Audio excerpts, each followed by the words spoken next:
Determining whether a person is dead or not is actually harder than you think. There are conditions and drugs and treatments that can put somebody into a catatonic state that can mimic death quite convincingly. Catalepsy, for example, slows somebody's heart rate, makes them desensitized to pain or stimuli, and can even stiffen the muscles, mimicking what happens in rigor mortis of a dead body. And this has been a problem since time immemorial.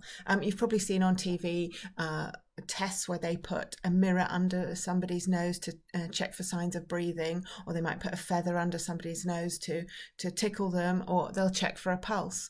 But in Roman times, they might have even gone as far as cutting off a finger to see if it bled, or people used to attach nipple clamps to get a reaction.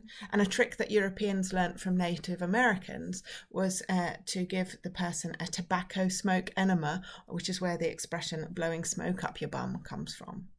So as it was really difficult to categorically determine whether somebody was dead or not, people got more and more scared of the possibility of being buried alive, or vivisipulture, to give it its proper term.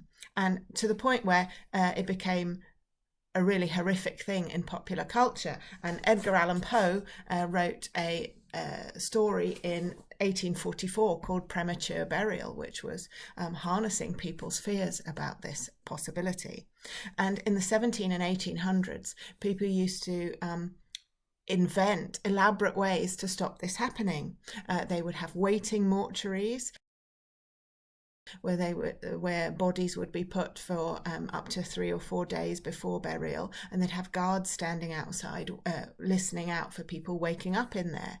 Or they also had invented elaborate systems of pulleys and bells and flags, so that if somebody was buried 6 feet under, they could get the attention of people on the outside.